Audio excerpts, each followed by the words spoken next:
ਸਭ ਨੂੰ hello, engineering drawing ਅਤੇ ਕੰਪਿਊਟਰ ਗ੍ਰਾਫਿਕਸ ਤੇ ਸਾਡੇ ਨਪਟੇਲ ਆਨਲਾਈਨ ਪ੍ਰਮਾਣੀਕਰਨ ਕੋਰਸਾਂ ਵਿੱਚ ਤੁਹਾਡਾ ਸਵਾਗਤ ਹੈ। ਅਸੀਂ ਮੋਡਿਊਲ ਨੰਬਰ 3, ਲੈਕਚਰ ਨੰਬਰ 23 ਵਿੱਚ ਹਾਂ, ਜਿੱਥੇ ਅਸੀਂ ਆਖਰੀ ਕਲਾਸ ਵਿੱਚ ਆਰਥੋਗ੍ਰਾਫਿਕ ਅਨੁਮਾਨਾਂ ਨੂੰ ਕਵਰ ਕਰ ਰਹੇ ਹਾਂ। ਅਸੀਂ ਪਹਿਲੇ ਕੁਆਡਰੈਂਟ ਪ੍ਰੋਜੇਕਸ਼ਨ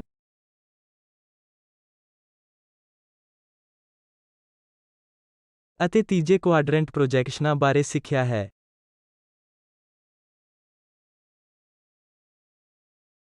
ਇਸ ਪਹਿਲੇ ਅਤੇ ਤੀਜੇ ਚਤੁਰਭੁਜ ਅਨੁਮਾਨਾਂ ਵਿੱਚ ਜੋ ਅਸੀਂ ਸਮਤਲ ਉੱਤੇ ਪ੍ਰੋਜੈਕਸ਼ਨ ਤੋਂ ਬਾਅਦ ਦੇਖਿਆ ਹੈ, ਜੇਕਰ ਅਸੀਂ ਦੇਖਣ ਦੀ ਕੋਸ਼ਿਸ਼ ਕਰ ਰਹੇ ਹਾਂ ਤਾਂ ਸਾਨੂੰ ਸੱਜੇ ਪਾਸੇ ਤੋਂ ਇੱਕ ਸਾਹਮਣੇ ਦੇ ਦ੍ਰਿਸ਼ ਦਾ ਸਿਖਰ ਦ੍ਰਿਸ਼ ਮਿਲੇਗਾ। ਪ੍ਰੋਜੈਕਸ਼ਨ ਖੱਬੇ ਪਾਸੇ ਹੋਵੇਗਾ, ਇਸ ਲਈ ਸੱਜੇ ਪਾਸੇ ਦਾ ਦ੍ਰਿਸ਼। ਜੇਕਰ ਅਸੀਂ ਕਿਸੇ ਚੀਜ਼ ਨੂੰ ਖੱਬੇ ਪਾਸੇ ਤੋਂ ਦੇਖ ਰਹੇ ਹਾਂ ਅਤੇ ਪ੍ਰੋਜੈਕਸ਼ਨ ਜੇਕਰ ਅਸੀਂ ਪ੍ਰਾਪਤ ਕਰ ਸਕਦੇ ਹਾਂ, ਤਾਂ ਇਹ ਸੱਜੇ ਪਾਸੇ ਖੱਬੇ ਪਾਸੇ ਦਾ ਦ੍ਰਿਸ਼ ਹੋਵੇਗਾ। ਇਹ ਉਹ ਸਟੈਂਡਰਡ ਕਨਵੈਨਸ਼ਨ ਹੈ ਜੋ ਅਸੀਂ ਪਹਿਲੇ ਕੁਆਡਰੈਂਟ ਸਿਸਟਮਾਂ ਲਈ ਤੀਸਰੇ ਕੁਆਡਰੈਂਟ ਸਿਸਟਮਾਂ ਦੇ ਮਾਮਲੇ ਵਿੱਚ ਅਪਣਾਉਂਦੇ ਹਾਂ। ਜੋ ਅਸੀਂ ਪ੍ਰਾਪਤ ਕਰਨ ਜਾ ਰਹੇ ਹਾਂ ਉਹ ਹੈ ਇੱਕ ਸਾਹਮਣੇ ਦਾ ਦ੍ਰਿਸ਼। ਆਓ ਇਸ ਨੂੰ ਇੱਥੇ ਇੱਕ ਫਰੰਟ ਵਿਊ ਖਿੱਚੀਏ। ਟਾਪ ਵਿਊ ਸਿਖਰ ਤੇ ਹੋਵੇਗਾ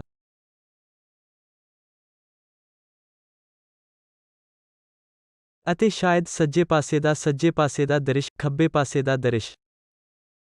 ਖੱਬੇ ਪਾਸੇ ਦਾ ਦ੍ਰਿਸ਼ ਖੱਬੇ ਪਾਸੇ ਹੋਵੇਗਾ। ਇਹ ਉਹ ਤਰੀਕਾ ਹੈ ਜੋ ਅਸੀਂ ਤੀਜੇ ਕੁਆਡਰੈਂਟ ਸਿਸਟਮ ਲਈ ਪ੍ਰਾਪਤ ਕਰਾਂਗੇ। ਸਾਡੇ ਵਿੱਚ ਕੁਆਡਰੈਂਟ ਸਿਸਟਮ ਦੇ ਮਾਮਲੇ ਵਿੱਚ ਉੱਪਰਲੇ ਦ੍ਰਿਸ਼ ਤੋਂ ਫੋਲਡ ਕਰਨ ਤੋਂ ਬਾਅਦ ਸਾਹਮਣੇ ਵਾਲਾ ਦ੍ਰਿਸ਼ ਹੇਠਾਂ ਆਉਂਦਾ ਹੈ। ਅਤੇ ਜੇਕਰ ਅਸੀਂ ਖੱਬੇ ਪਾਸੇ ਤੋਂ ਦੇਖ ਰਹੇ ਹਾਂ ਤਾਂ ਦ੍ਰਿਸ਼ ਖੱਬੇ ਹੱਥ ਦੇ ਸੱਜੇ ਪਾਸੇ ਦੇ ਇਸ ਧੁੰਦਲੇ ਸਮਤਲ ਤੇ ਪ੍ਰੋਜੇਕਸ਼ਨ ਵੱਲ ਆਉਂਦਾ ਹੈ।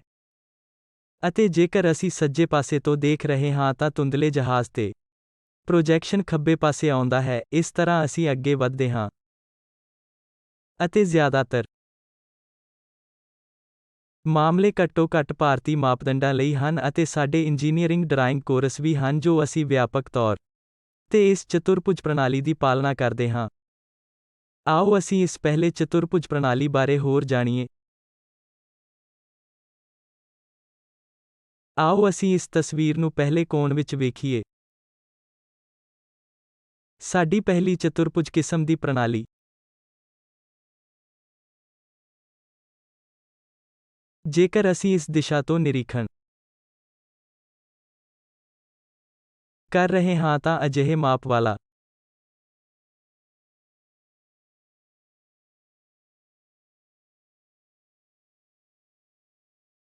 ਇੱਕ ਟੇਪਰਡ ਸਿਲੰਡਰ ਹੈ। ਕਿਉਂਕਿ ਇਹ ਪਾਰਦਰਸ਼ੀ ਜਹਾਜ਼ ਵੀ ਹੈ, ਜਿਸ ਰਾਹੀਂ ਅਸੀਂ ਇਸ ਤੇ ਇੱਕ ਹੋਰ ਪਾਰਦਰਸ਼ੀ ਸਮਤਲ ਨੂੰ ਦੇਖਣ ਦੀ ਕੋਸ਼ਿਸ਼ ਕਰ ਰਹੇ ਹਾਂ ਜੋ ਆਮ ਤੌਰ ਤੇ ਉਸ ਦਿਸ਼ਾ ਵਿੱਚ ਉਪਲਬਧ ਵੱਧ ਤੋਂ ਵੱਧ ਮਾਪਾਂ ਨੂੰ ਦੇਖਣ ਦੀ ਕੋਸ਼ਿਸ਼ ਕਰਦੇ ਹਾਂ। ਜੇਕਰ ਅਜਿਹਾ ਹੈ ਤਾਂ ਜੇਕਰ ਅਸੀਂ ਇਸ ਦਿਸ਼ਾ ਤੋਂ ਦੇਖ ਰਹੇ ਹਾਂ ਤਾਂ ਇਸ ਟੇਪਰ ਸਿਲੰਡਰ ਦਾ ਪ੍ਰੋਜੈਕਸ਼ਨ ਦੂਜੇ ਪਲੇਨ ਤੇ ਟ੍ਰੈਪੀਜ਼ੀਅਮ ਦੇ ਰੂਪ ਵਿੱਚ ਆਉਂਦਾ ਹੈ। ਕਿਉਂਕਿ ਇਹ ਪਹਿਲਾ ਉਹ ਹੈ ਜੋ ਅਸੀਂ ਦੇਖਣ ਜਾ ਰਹੇ ਹਾਂ, ਇਸ ਲਈ ਜੇਕਰ ਅਸੀਂ ਉੱਪਰ ਤੋਂ ਦੇਖ ਰਹੇ ਹਾਂ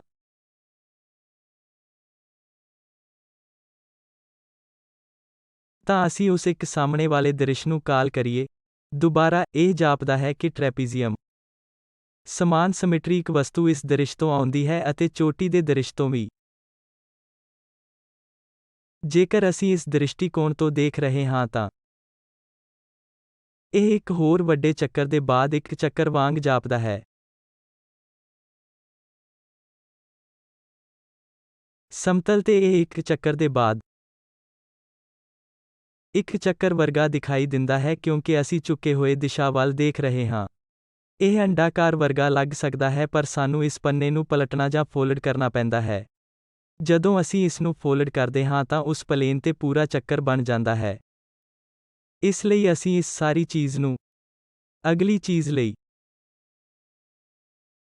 ਆ ਰਹੇ ਹਾਂ। ਅਗਲੀ ਚੀਜ਼ ਦੇਖੋ ਅਤੇ ਅੱਗੇ ਜਾਣ ਲਈ ਇਹ ਹੋਵੇਗਾ। ਅਤੇ ਫਿਰ ਖੱਬੇ ਪਾਸੇ ਸੱਜੇ ਦਿਸ਼ਾ ਵੱਲ ਅਸੀਂ ਉਸ ਤੋਂ ਬਾਅਦ ਦੇ ਦ੍ਰਿਸ਼ ਨੂੰ ਦੇਖਣ ਦੀ ਕੋਸ਼ਿਸ਼ ਕਰ ਰਹੇ ਹਾਂ। ਇਹਨਾਂ ਲਾਈਨਾਂ ਦੇ ਵਿਚਕਾਰ ਸਾਨੂੰ ਇੱਕ ਵੱਡਾ ਚੱਕਰ ਮਿਲਦਾ ਹੈ ਜੋ ਦਿਖਾਈ ਦੇਵੇਗਾ। ਇਸੇ ਤਰ੍ਹਾਂ ਅਸੀਂ ਇਸ ਦਿਸ਼ਾ ਵਿੱਚ ਦੇਖ ਰਹੇ ਹਾਂ, ਇਸ ਲਈ ਇਹਨਾਂ ਰੇਖਾਵਾਂ ਦੇ ਆਧਾਰ ਤੇ ਅਸੀਂ ਇੱਕ ਹੋਰ ਚੱਕਰ ਕੇਂਦਰਿਤ ਕਰਾਂਗੇ ਜਿਸ ਨਾਲ ਦੋਵੇਂ ਦਿਖਾਈ ਦੇ ਰਹੇ ਹਨ। ਹੁਣ ਚੋਟੀ ਦਾ ਦ੍ਰਿਸ਼ ਜੇਕਰ ਅਸੀਂ ਉਸ ਦਿਸ਼ਾ ਤੋਂ ਦੇਖ ਰਹੇ ਹਾਂ ਤਾਂ ਇਹ ਇਸ ਹੇਠਲੇ ਜਹਾਜ਼ ਤੇ ਪ੍ਰੋਜੈਕਟ ਕਰਦਾ ਹੈ। ਹੁਣ ਉੱਪਰਲਾ ਦ੍ਰਿਸ਼ ਜੇਕਰ ਅਸੀਂ ਉਸ ਦਿਸ਼ਾ ਵੱਲ ਦੇਖ ਰਹੇ ਹਾਂ ਜਿਸ ਵੱਲ ਇਹ ਪ੍ਰੋਜੈਕਟ ਕਰਦਾ ਹੈ ਅਤੇ ਅਸੀਂ ਇਸ ਨੂੰ ਖੋਲ੍ਹਣ ਲਈ ਇਸ ਨੂੰ ਫੋਲਡ ਕਰ ਰਹੇ ਹਾਂ, ਤਾਂ ਹੇਠਾਂ ਦੀ ਇਹ ਲਾਈਨ ਉਸੇ ਤਰ੍ਹਾਂ ਮੇਲ ਖਾਂਦੀ ਹੈ ਜਿਵੇਂ ਇਹ ਲਾਈਨ ਹੇਠਾਂ ਵਾਲੀ ਲਾਈਨ ਨਾਲ ਮੇਲ ਖਾਂਦੀ ਹੈ ਅਤੇ ਅਸੀਂ ਉਸ ਦਿਸ਼ਾ ਵੱਲ ਦੇਖ ਰਹੇ ਹਾਂ। ਫਿਰ ਸਾਨੂੰ ਉਸੇ ਆਕਾਰ ਦਾ ਟ੍ਰੈਪੀਜ਼ੀਅਮ ਦਿਖਾਈ ਦਿੰਦਾ ਹੈ। ਇਹ ਸਾਹਮਣੇ ਦਾ ਦ੍ਰਿਸ਼ ਹੈ। ਖੱਬੇ ਤੋਂ ਸੱਜੇ ਸਿਖਰ ਦਾ ਦ੍ਰਿਸ਼। ਖੱਬੇ ਪਾਸੇ ਇਸ ਤਰੀਕੇ ਨਾਲ ਦੇਖੋ ਜਿਸ ਤਰ੍ਹਾਂ ਅਸੀਂ ਤਸਵੀਰ ਬਣਾਉਂਦੇ ਹਾਂ।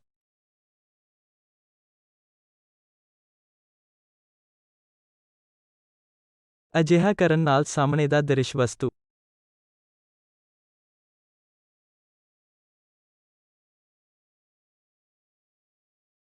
ਇਹ ਸਾਹਮਣੇ ਦਾ ਦ੍ਰਿਸ਼ ਵਸਤੂ ਟ੍ਰੈਪੀਜ਼ੀਅਮ ਹੈ। ਇਹ ਉਸ ਵਸਤੂ ਦਾ ਖੱਬੇ ਪਾਸੇ ਦਾ ਦ੍ਰਿਸ਼ ਹੈ। ਅਤੇ ਸਾਡੀ ਡਰਾਇੰਗ ਦੀ ਪਰਿਭਾਸ਼ਾ ਇਸ ਤਰ੍ਹਾਂ ਚੱਲਦੀ ਹੈ। ਕਿਉਂਕਿ ਇੱਕ ਸਿਲੰਡਰ ਵਸਤੂ ਹੈ, ਅਸੀਂ ਆਮ ਤੌਰ ਤੇ ਧੁਰੇ ਦੇ ਇਸ ਕੇਂਦਰ ਨੂੰ ਦਿਖਾਉਂਦੇ ਹਾਂ ਕਿ ਉਸ ਬਿੰਦੂ ਤੋਂ ਲੰਘਣਾ ਉਸ ਬਿੰਦੂ ਤੋਂ ਆਉਂਦਾ ਹੈ। ਜੇਕਰ ਇਹ ਪੂਰਾ ਚੱਕਰ ਹੈ ਤਾਂ ਇਹ ਲਾਈਨ ਉਸੇ ਲਾਈਨ ਵਿੱਚੋਂ ਲੰਘਦੀ ਹੈ ਜੋ ਅਸੀਂ ਇੱਥੇ ਦਿਖਾ ਰਹੇ ਹਾਂ।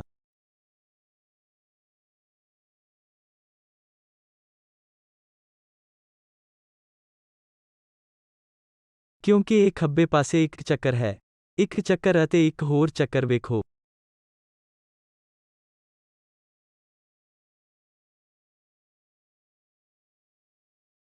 ਕਿਉਂਕਿ ਇੱਕ ਵੇਲਣਾਕਾਰ ਵਸਤੂ ਹੈ ਜਿਸ ਵਿੱਚ ਚੱਕਰ ਹੁੰਦੇ ਹਨ, ਇਸ ਲਈ ਦੁਬਾਰਾ ਡੈਸ਼ ਡਾਟ ਲਾਈਨਾਂ ਜੋ ਦਰਸਾਉਂਦੀਆਂ ਹਨ ਕਿ ਇਹ ਇੱਕ ਸਿਲੰਡਰ ਵਸਤੂ ਹੈ।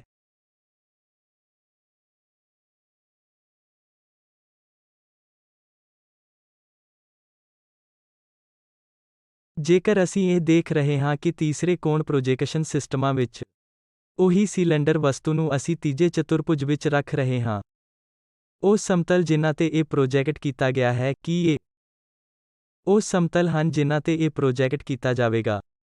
ਕੀ ਇਹ ਉੱਥੇ ਪ੍ਰੋਜੈਕਟ ਕੀਤਾ ਗਿਆ ਹੈ ਕਿ ਇੱਕ ਹੋਰ ਪ੍ਰੋਜੈਕਟ? ਜੇਕਰ ਅਸੀਂ ਉਸ ਪੂਰੇ ਸਮਤਲ ਨੂੰ ਫਲਿਪ ਕਰ ਰਹੇ ਹਾਂ ਤਾਂ ਇਹ ਇਸ ਸਮਤਲ ਤੇ ਪ੍ਰੋਜੈਕਟ ਕਰਨ ਤੋਂ ਬਾਅਦ ਇਸ ਨੂੰ ਫੋਲਡ ਕਰਕੇ ਇਸ ਜਹਾਜ਼ ਤੇ ਆਉਂਦਾ ਹੈ। ਫਿਰ ਇਸ ਨੂੰ ਇਸ ਦਿਸ਼ਾ ਵਿੱਚ ਮੋੜੋ ਕਿ ਇਸ ਨੂੰ ਘੁਮਾਓ ਕਿ ਅਸੀਂ ਇੱਕ ਚੱਕਰ ਪ੍ਰਾਪਤ ਕਰਾਂਗੇ। ਇਸੇ ਤਰ੍ਹਾਂ ਅਸੀਂ ਤੀਸਰੇ ਕੋਣ ਪ੍ਰੋਜੇਕਸ਼ਨ ਵਿੱਚ ਦੇਖ ਰਹੇ ਹਾਂ ਜੋ ਅਨੁਮਾਨਿਤ ਇੱਕ ਇਹ ਹੋਵੇਗਾ। ਇਹ ਇਸ ਤਰ੍ਹਾਂ ਹੈ ਜਿਸ ਨਾਲ ਅਸੀਂ ਲੋੜੀਂਦੇ ਵਿਚਾਰ ਪ੍ਰਾਪਤ ਕਰਦੇ ਹਾਂ।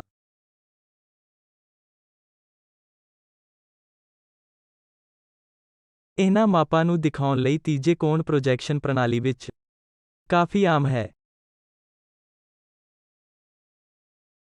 ਇਹਨਾਂ ਚਿੰਨ੍ਹਾਂ ਦੁਆਰਾ ਵਸਤੂ ਦੇ ਅੱਗੇ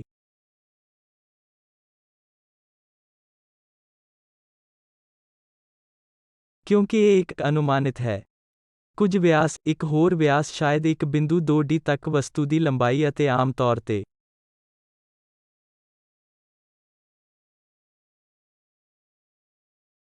ਅਸੀਂ ਦਿਖਾਉਂਦੇ ਹਾਂ ਕਿ ਸਾਹਮਣੇ ਦੇ ਦ੍ਰਿਸ਼ ਲਈ ਵੱਧ ਤੋਂ ਵੱਧ ਮਾਪਾਂ ਲਈ ਅਸੀਂ ਇਸ ਨੂੰ ਸਾਹਮਣੇ ਵਾਲੇ ਦ੍ਰਿਸ਼ ਤੇ ਦਿਖਾਉਣਾ ਚਾਹੁੰਦੇ ਹਾਂ। ਬਾਕੀ ਬਚੇ ਹੋਏ ਮਾਪਾਂ ਨੂੰ ਉੱਪਰਲੇ ਦ੍ਰਿਸ਼ ਤੇ ਵੰਡਿਆ ਜਾਵੇਗਾ ਅਤੇ ਹੁਣ ਸਾਈਡ ਵਿਊ ਤੋਂ ਬਾਅਦ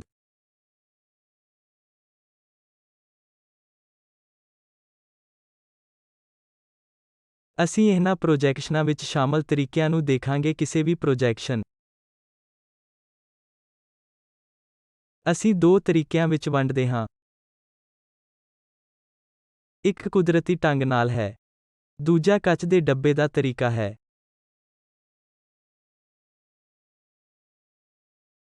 ਕੁਦਰਤੀ ਵਿਧੀ ਦੇ ਮਾਮਲੇ ਵਿੱਚ ਅਸੀਂ ਕੀ ਕਰਦੇ ਹਾਂ? ਅਸੀਂ ਵਸਤੂ ਨੂੰ ਇੱਕ ਨਿਰੀਖਕ ਵਜੋਂ ਰੱਖਦੇ ਹਾਂ। ਅਸੀਂ ਉਸ ਵਸਤੂ ਨੂੰ ਦੇਖ ਕਿ ਉਸ ਵਸਤੂ ਦੇ ਦੁਆਲੇ ਘੁੰਮਦੇ ਹਾਂ ਕਿ ਇਹ ਕਿਵੇਂ ਦਿਖਾਈ ਦਿੰਦੀ ਹੈ। ਦੂਸਰਾ ਤਰੀਕਾ ਇਹ ਹੈ ਕਿ ਤੁਸੀਂ ਵਸਤੂ ਨੂੰ ਹੌਲੀ-ਹੌਲੀ 90 ਡਿਗਰੀ ਜਾਂ ਘੜੀ ਦੀ ਉਲਟ ਦਿਸ਼ਾਵਾਂ ਵਿੱਚ ਘੁਮਾਓ। ਜਾਂ ਸ਼ਾਇਦ ਉੱਪਰ ਤੋਂ ਹੇਠਾਂ 90 ਡਿਗਰੀ ਜਾਂ ਹੇਠਾਂ ਤੋਂ ਉੱਪਰ 90 ਡਿਗਰੀ। ਇਸ ਤਰੀਕੇ ਨਾਲ ਅਸੀਂ ਵਸਤੂ ਨੂੰ ਘੁਮਾ ਸਕਦੇ ਹਾਂ ਅਤੇ ਦ੍ਰਿਸ਼ਾਂ ਨੂੰ ਦੇਖ ਸਕਦੇ ਹਾਂ। ਜੇਕਰ ਅਸੀਂ ਅਜਿਹਾ ਕਰ ਰਹੇ ਹਾਂ ਤਾਂ ਪਹਿਲਾਂ ਕਿਸੇ ਵਸਤੂ ਨੂੰ ਨਿਰੀਖਕ ਨੂੰ ਠੀਕ ਰੱਖੋ। ਵਸਤੂ ਨੂੰ ਘੁਮਾਉਂਦੇ ਹੋਏ ਦ੍ਰਿਸ਼ਟੀਕੋਣ ਜੋ ਵੀ ਅਸੀਂ ਪ੍ਰਾਪਤ ਕਰਨ ਜਾ ਰਹੇ ਹਾਂ ਉਸ ਨੂੰ ਅਸੀਂ ਕੁਦਰਤੀ ਵਿਧੀ ਕਹਿੰਦੇ ਹਾਂ। ਸ਼ੀਸ਼ੇ ਦੇ ਡੱਬੇ ਦੀ ਵਿਧੀ ਵਿੱਚ ਅਸੀਂ ਇਸ ਵਸਤੂ ਦੇ ਦੁਆਲੇ ਇੱਕ ਕਾਲਪਨਿਕ ਬਕਸਾ ਬਣਾਉਂਦੇ ਹਾਂ। ਉਹਨਾਂ ਵਿੱਚੋਂ ਕੁਝ ਪਾਰਦਰਸ਼ੀ ਤਲ ਹੁੰਦੇ ਹਨ। ਉਹਨਾਂ ਵਿੱਚੋਂ ਕੁਝ ਧੁੰਦਲੇ ਸਮਤਲ ਹੁੰਦੇ ਹਨ। ਉਸ ਪਾਰਦਰਸ਼ੀ ਜਹਾਜ਼ਾਂ ਦੇ ਆਲੇ ਦੁਆਲੇ ਘੁੰਮੋ ਤਾਂ ਜੋ ਅਸੀਂ ਜੋ ਵੀ ਦ੍ਰਿਸ਼ ਪ੍ਰਾਪਤ ਕਰਦੇ ਹਾਂ, ਜਿਸ ਨੂੰ ਅਸੀਂ ਸ਼ੀਸ਼ੇ ਦੇ ਡੱਬੇ ਦੀ ਵਿਧੀ ਕਹਿੰਦੇ ਹਾਂ।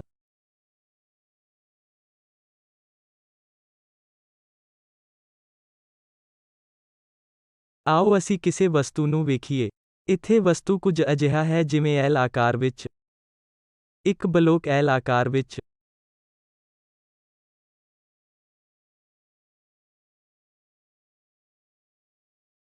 ਅਤੇ ਇਸ ਨੂੰ ਸਾਹਮਣੇ ਦੇ ਦ੍ਰਿਸ਼ ਵਜੋਂ ਕਹਿਣਾ ਚਾਹਾਂਗਾ।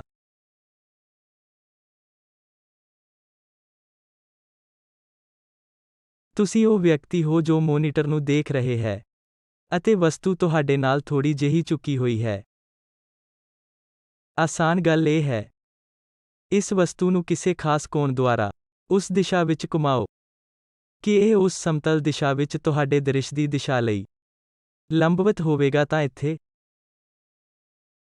ਜੇਕਰ ਅਸੀਂ ਉਸ ਵਸਤੂ ਨੂੰ ਉਸ ਨਿਸ਼ਚਿਤ ਕੋਣ ਨਾਲ ਘੁਮਾ ਰਹੇ ਹਾਂ ਤਾਂ ਅਸੀਂ ਇਸ ਨੂੰ ਦੇਖਣ ਦੀ ਸਥਿਤੀ ਵਿੱਚ ਹੋਵਾਂਗੇ ਜਿਸ ਨੂੰ ਅਸੀਂ ਉਸ ਵਸਤੂ ਨੂੰ ਘੁਮਾਉਣ ਦੀ ਸਥਿਤੀ ਵਿੱਚ ਹੋਵਾਂਗੇ। ਇਸ ਲਈ ਕਿ ਇਹ ਕੁਦਰਤੀ ਵਿਧੀ ਵਿੱਚ ਉਸ ਆਕਾਰ ਵਿੱਚ ਬਾਹਰ ਨਿਕਲਦਾ ਹੈ। ਇਸ ਨੂੰ ਅਸੀਂ ਉਸ ਵਸਤੂ ਦਾ ਸਾਹਮਣੇ ਦ੍ਰਿਸ਼ ਕਹਿੰਦੇ ਹਾਂ। ਇਸੇ ਤਰ੍ਹਾਂ ਚੋਟੀ ਦੇ ਦ੍ਰਿਸ਼ ਵਸਤੂ ਲਈ ਸਾਨੂੰ ਕੀ ਕਰਨਾ ਹੈ? ਇਹ ਉਹ ਵਸਤੂ ਹੈ ਜੋ ਅਸੀਂ ਕਹਿਣ ਦੀ ਕੋਸ਼ਿਸ਼ ਕਰ ਰਹੇ ਹਾਂ ਅਤੇ ਅਸੀਂ ਇਹ ਬਣਾਉਣਾ ਚਾਹੁੰਦੇ ਹਾਂ ਕਿ ਇਹ ਇੱਕ ਸਾਹਮਣੇ ਦਾ ਦ੍ਰਿਸ਼ ਉਸ ਦਿਸ਼ਾ ਵਿੱਚ ਘੁਮਾਓ। ਅਜਿਹਾ ਕਰਨ ਨਾਲ ਅਸੀਂ ਦੁਬਾਰਾ ਉਸ ਕਾਗਜ਼ ਦੇ ਸਮਤਲ ਵਿੱਚ ਜਾਂ ਸ਼ਾਇਦ ਆਮ ਹੋ ਜਾਵਾਂਗੇ। ਫਿਰ ਜੋ ਵੀ ਚੀਜ਼ ਅਸੀਂ ਦੇਖਣ ਜਾ ਰਹੇ ਹਾਂ ਜਿਸ ਨੂੰ ਅਸੀਂ ਚੋਟੀ ਦੇ ਦ੍ਰਿਸ਼ ਕਹਿੰਦੇ ਹਾਂ, ਉਦਾਹਰਨ ਲਈ, ਜੇਕਰ ਅਸੀਂ ਇਸ ਵਸਤੂ ਨੂੰ ਇਸ ਤਰੀਕੇ ਨਾਲ ਘੁਮਾ ਰਹੇ ਹਾਂ, ਅਸੀਂ ਇਸ ਨੂੰ ਸਿਖਰ ਤੇ ਦੇਖਣ ਲਈ ਇੱਥੇ ਇਸ ਨੂੰ ਮਾਪ ਦੇ ਤੌਰ ਤੇ ਪ੍ਰਾਪਤ ਕਰਨ ਜਾ ਰਹੇ ਹਾਂ ਕਿਉਂਕਿ ਅਸੀਂ ਆਮ ਬਣਾ ਰਹੇ ਹਾਂ ਕਿ ਇਹ ਪੂਰੀ ਵਸਤੂ ਉਸ ਪੱਧਰ ਤੇ ਸਾਡੀ ਦਿਸ਼ਾ ਵੱਲ ਆਉਂਦੀ ਹੈ। ਇਸੇ ਤਰ੍ਹਾਂ ਰੋਟੇਟ ਕਰਨ ਨਾਲ ਉਸ ਦਿਸ਼ਾ ਵਿੱਚ ਸਾਧਾਰਨ ਜਹਾਜ਼ ਵੱਲ ਅਸੀਂ ਸੱਜੇ ਪਾਸੇ ਦਾ ਦ੍ਰਿਸ਼ ਪ੍ਰਾਪਤ ਕਰਾਂਗੇ, ਜਿਸ ਨੂੰ ਅਸੀਂ ਕੁਦਰਤੀ ਵਿਧੀ ਦਾ ਨਿਰੀਖਕ ਕਹਿੰਦੇ ਹਾਂ। ਹਮੇਸ਼ਾ ਫਿਕਸ ਵਸਤੂ ਨੂੰ ਰੋਟੇਟ ਕੀਤਾ ਜਾਵੇਗਾ ਇਸ ਤਰੀਕੇ ਨਾਲ ਕਿ ਇਹ ਨਿਰੀਖਕ ਦੇ ਨਜ਼ਰੀਏ ਵਿੱਚ ਹੋਵੇਗਾ ਅਤੇ ਜੋ ਵੀ ਦ੍ਰਿਸ਼ਟੀਕੋਣ ਸਾਨੂੰ ਮਿਲਦਾ ਹੈ ਕਿ ਅਸੀਂ ਇਸ ਕੁਦਰਤੀ ਵਿਧੀ ਨੂੰ ਕਹਿੰਦੇ ਹਾਂ। ਦੂਜੇ ਢੰਗ ਨੂੰ ਕੱਚ ਦੇ ਡੱਬੇ ਦਾ ਢੰਗ ਕਿਹਾ ਜਾਂਦਾ ਹੈ। ਇਹ ਗਲਾਸ ਬੌਕਸ ਵਿਧੀ ਸਾਡੇ ਪਾਰਦਰਸ਼ੀ ਜਹਾਜ਼ਾਂ ਦੇ ਧੁੰਦਲੇ ਜਹਾਜ਼ਾਂ ਅਤੇ ਉਹਨਾਂ ਦੇ ਅਨੁਮਾਨਾਂ ਨਾਲ ਨਜਿੱਠਣ ਲਈ ਹੈ।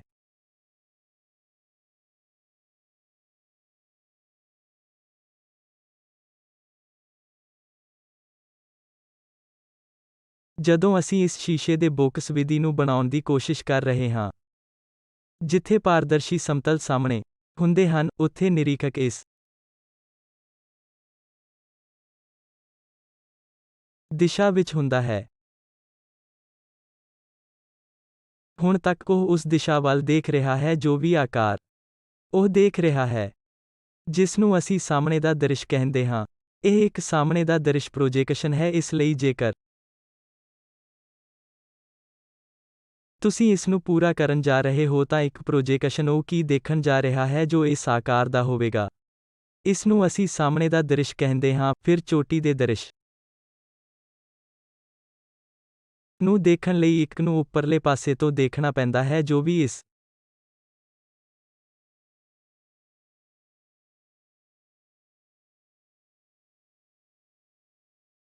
ਪ੍ਰੋਜੈਕਸ਼ਨ ਨੂੰ ਉਹ ਉਸ ਜਹਾਜ਼ ਤੇ ਪ੍ਰਾਪਤ ਕਰਨ ਜਾ ਰਿਹਾ ਹੈ, ਜਿਸ ਨੂੰ ਅਸੀਂ ਚੋਟੀ ਦੇ ਦ੍ਰਿਸ਼ ਕਹਿੰਦੇ ਹਾਂ। ਅਤੇ ਦੁਬਾਰਾ ਸੱਜੇ ਪਾਸੇ ਦੇ ਦ੍ਰਿਸ਼ ਲਈ ਇੱਕ ਨੂੰ ਉਸ ਦਿਸ਼ਾ ਵੱਲ ਆਉਣਾ ਪੈਂਦਾ ਹੈ। ਉਸ ਜਹਾਜ਼ ਤੇ ਦੇਖੋ ਜੋ ਵੀ ਇਹ ਅਨੁਮਾਨਿਤ ਹੈ। ਉਹ ਪ੍ਰਾਪਤ ਕਰਨ ਜਾ ਰਿਹਾ ਹੈ ਜਿਸ ਨੂੰ ਅਸੀਂ ਸੱਜੇ ਪਾਸੇ ਦਾ ਦ੍ਰਿਸ਼ ਕਹਿੰਦੇ ਹਾਂ।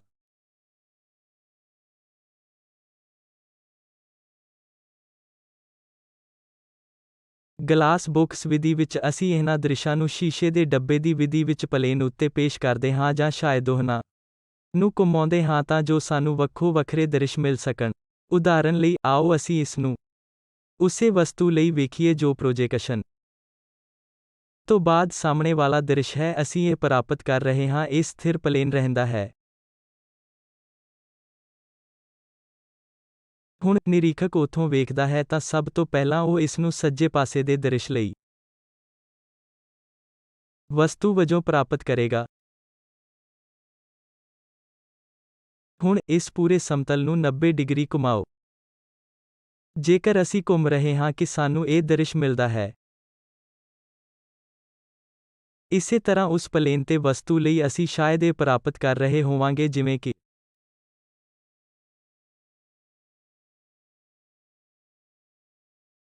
ਇਹ ਸਮਤਲ ਇਸ ਨੂੰ 90 ਡਿਗਰੀ ਘੁਮਾਉਂਦਾ ਹੈ ਤਾਂ ਜੋ ਅਸੀਂ ਇਸ ਨੂੰ ਖੋਲ੍ਹਦੇ ਹਾਂ।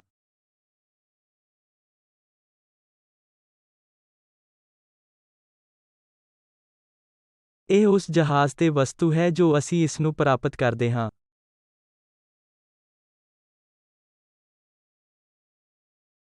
ਜਿਸ ਨੂੰ ਅਸੀਂ ਇਸ ਚੋਟੀ ਦਾ ਦ੍ਰਿਸ਼ ਕਹਿੰਦੇ ਹਾਂ। ਇਸੇ ਤਰ੍ਹਾਂ ਜੇਕਰ ਅਸੀਂ ਉਸ ਪਲੇਨ ਦੇ ਬੈਕ ਸਾਈਡ ਧੁੰਦਲੇ ਸਮਤਲ ਤੇ ਪ੍ਰੋਜੈਕਟ ਕਰ ਰਹੇ ਹਾਂ ਅਤੇ ਘੁੰਮਾ ਰਹੇ ਹਾਂ ਤਾਂ ਸਾਨੂੰ ਦੁਬਾਰਾ ਇੱਕ ਹੋਰ ਦ੍ਰਿਸ਼ ਮਿਲੇਗਾ। ਅਸੀਂ ਇਸ ਨੂੰ ਵੀ ਖਤਮ ਕਰਨ ਤੋਂ ਪਹਿਲਾਂ ਕੀਤਾ ਹੈ ਜੋ ਅਸੀਂ ਇਸ ਨੂੰ ਨਹੀਂ ਕਰ ਸਕਦੇ, ਇਸ ਲਈ ਕਿ ਇਹ ਉਸ ਪੱਧਰ ਤੇ ਆਉਂਦਾ ਹੈ। ਤੁਸੀਂ ਇੱਕ ਡੱਬੇ ਬਾਰੇ ਸੋਚ ਸਕਦੇ ਹੋ। ਆਉਂਦਾ ਹੈ। ਕਈ ਤਰ੍ਹਾਂ ਦੀਆਂ ਘਟਨਾਵਾਂ ਦਾ ਇਹ ਸਮਤਲ ਹਮੇਸ਼ਾ ਸਥਿਰ ਹੁੰਦਾ ਹੈ ਜਿਸ ਨੂੰ ਅਸੀਂ ਸਾਹਮਣੇ ਦ੍ਰਿਸ਼ ਕਹਿੰਦੇ ਹਾਂ। ਹੁਣ ਇੱਥੇ ਇੱਕ ਆਖਰੀ ਹੈ ਅਤੇ ਉੱਥੇ ਇਸੇ ਤਰ੍ਹਾਂ ਇੱਕ ਹੋਰ ਚੀਜ਼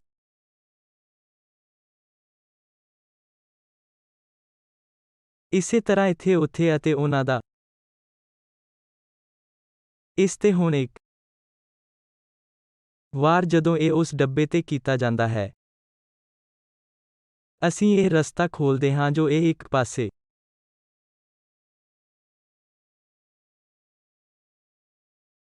ਦੇ ਸਿਖਰ ਤੇ ਆਵੇਗਾ। ਅਗਲੇ ਪਾਸੇ ਦੇਖਣ ਲਈ ਉੱਥੇ ਹੋਵੇਗਾ।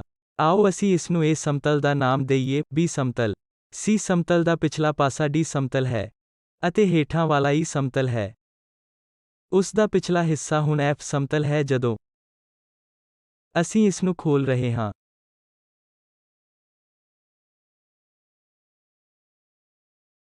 ਇੱਕ ਜਹਾਜ਼ ਉੱਥੇ ਹੋਵੇਗਾ। B ਸਮਤਲ ਸਿਖਰ ਤੇ ਆਉਂਦਾ ਹੈ। C ਸਮਤਲ ਇਸ ਪੱਧਰ ਤੇ ਆਉਂਦਾ ਹੈ। D ਸਮਤਲ ਪਿਛਲੇ ਪਾਸੇ ਉਸ ਇੱਕ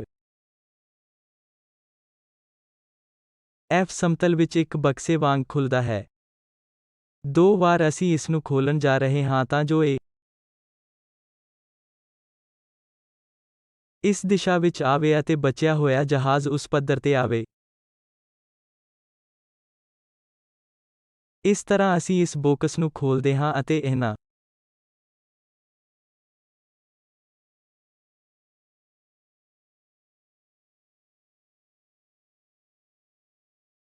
ਸਾਰੀਆਂ ਚੀਜ਼ਾਂ ਨੂੰ ਉਜਾਗਰ ਕਰਨ ਤੋਂ ਬਾਅਦ ਉਹਨਾਂ ਦੇ ਅਨੁਮਾਨਾਂ ਨੂੰ ਜੇਕਰ ਅਸੀਂ ਇਸ ਦਾ ਨਾਮ ਦਿੰਦੇ ਹਾਂ, ਸਾਹਮਣੇ ਵਾਲਾ ਦ੍ਰਿਸ਼ ਮੱਧ ਤੇ ਹੋਵੇਗਾ ਅਤੇ ਇਸ ਦੁਆਰਾ ਸਮਰਥਿਤ ਹੋਵੇਗਾ ਕਿ ਸਾਡੇ ਕੋਲ ਹੇਠਾਂ ਦਾ ਦ੍ਰਿਸ਼ ਹੋਵੇਗਾ।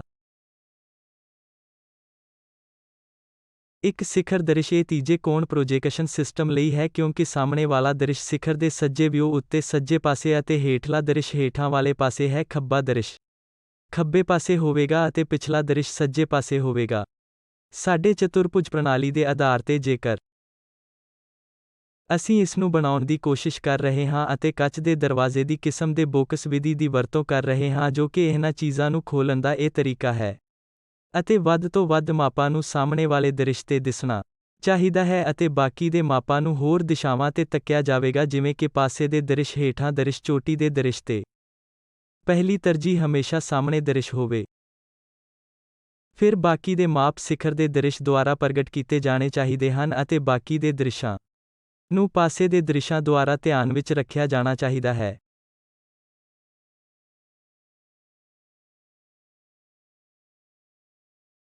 ਆਓ ਅਸੀਂ ਇੱਕ ਉਦਾਹਰਨ ਲੈ ਕੇ ਇੱਕ ਵਸਤੂ ਨੂੰ ਵੇਖੀਏ। ਇਹ ਉਹ ਵਸਤੂ ਹੈ ਜੋ ਅਸੀਂ ਵਿਚਾਰਾਂ ਨੂੰ ਬਣਾਉਣਾ ਚਾਹੁੰਦੇ ਹਾਂ।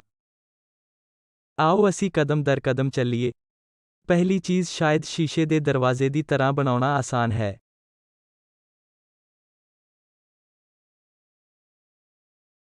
ਫਿਰ ਜੇਕਰ ਅਸੀਂ ਇਸ ਸ਼ੀਸ਼ੇ ਦੇ ਦਰਵਾਜ਼ੇ ਬੌਕਸ ਵਿਧੀ ਤੇ ਪ੍ਰੋਜੈਕਟ ਕਰਨ ਦੀ ਕੋਸ਼ਿਸ਼ ਕਰ ਰਹੇ ਹਾਂ ਤਾਂ ਇਹ ਪੂਰੀ ਚੀਜ਼ ਜੇਕਰ ਅਸੀਂ ਇਸ ਦ੍ਰਿਸ਼ਾਂ ਤੇ ਪ੍ਰੋਜੈਕਟ ਕਰਨ ਦੀ ਕੋਸ਼ਿਸ਼ ਕਰ ਰਹੇ ਹਾਂ ਤਾਂ ਇਸ ਬੌਕਸ ਨੂੰ ਖੋਲੋ। ਅੱਗੇ ਦੇ ਸਾਹਮਣੇ ਇਹ ਪੱਧਰ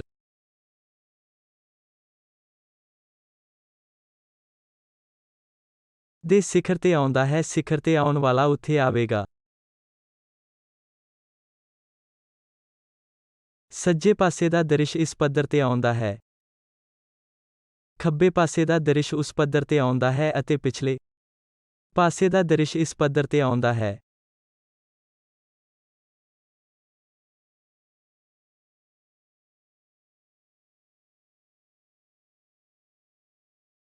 ਜੇਕਰ ਅਸੀਂ ਗਲਾਸ ਬੌਕਸ ਵਿਧੀ ਦੀ ਵਰਤੋਂ ਕਰਦੇ